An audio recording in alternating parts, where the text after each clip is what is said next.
ફિલિપી નગરમાં પાઉલ અને સિલાસ. જ્યારે સાઉલ આખાય રોમન રજવાડાના મલકમાં મુસાફરી કરવા લાગ્યો ત્યારે એ પોતાના રોમન નામ પાઉલનો ઉપયોગ કરવા લાગ્યો. એટલે દહાડે પાઉલ અને એનો મિત્ર સિલાસ ઈસુની સુવાર્તા પ્રચાર કરવા હાટુ ફિલિપી નગરીમાં ગયા.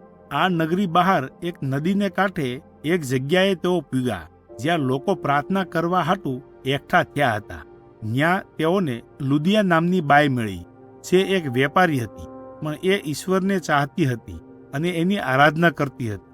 ઈશ્વરે લુદિયાનું અંતઃકરણને ખોલી દીધું, કારણ કે ઈસુની સુવાર્તા પર ભરોસો કરતી હતી. વળી એણે અને એના કુટુંબે બાપ્તિસ્મા લીધું. એણે પાઉલ અને સિલાસને પોતાના ઘરે રહેવા નોતરું દીધું, એટલે તેઓ ભાઈને અને તેનું કુટુંબ સાથે રહ્યા. પાઉલ અને સિલાસ મોટા ભાગે લોકોને પ્રાર્થના કરવાની જગ્યાએ મળતા હતા. હર વખત જ્યારે તેઓ એમ મળતા હતા, ત્યાં આસુરી આત્માથી પીડિત એક છોકરી એમની વાહે વાહે ફર્યા કરતી હતી. આસુરી આત્મા વડે એ છોકરી લોકોને એમનું ભવિષ્ય ભાંખતી હતી. એટલે એક જોશ જોનારી આધારે જ્યોતિષીના રૂપમાં એના માલિકોને સોનાની મરઘીની જેમ નાણાં ઉપજાવી આપતી હતી. જ્યારે તેઓ પસાર થઈ રહ્યા હતા ત્યારે આ દાસી બૂમો પાડીને જોર જોરથી કહેતી હતી કે આ માણસો સૌથી મોટા ઈશ્વરના સેવકો છે.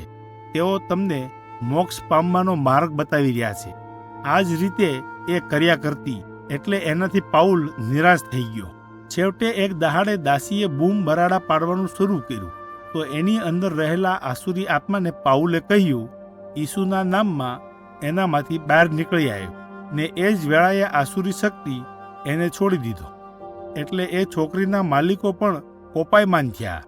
તેઓ જાણી ગયા કે આસુરી આત્માની શક્તિ વગર હવે આ છોકરી લોકોનું ભવિષ્ય ભાંકી શકશે નહીં.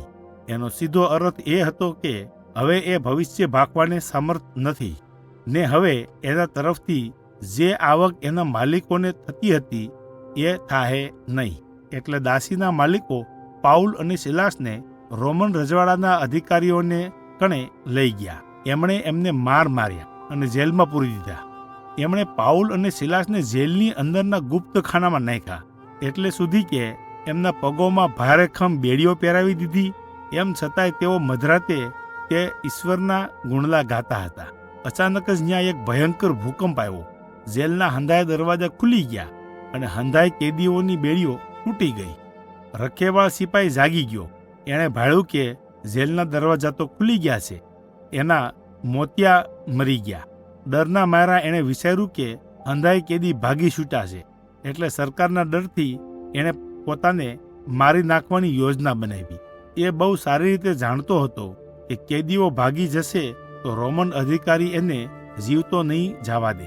પરંતુ પાઉલે એને એમ કરતા ભાળ્યો ને બૂમ પાડી, થોભી જા, પોતાનો આત્મઘાત કરમાં, અમો અહીં જ સહી. રખેવાળ સિપાઈ થરથરતો પાઉલ અને સિલાસની પાસે આવ્યો અને પૂછ્યું, ઉદ્ધાર પામવા હાટું હું શું કરું? પાઉલે ઉત્તર દીધો, જો તું પ્રભુ ઈસુ ખ્રિસ્ત ઉપર ભરોસો કરે તો તું અને તારા ઘરના અંધાય ઉદ્ધાર પામશો.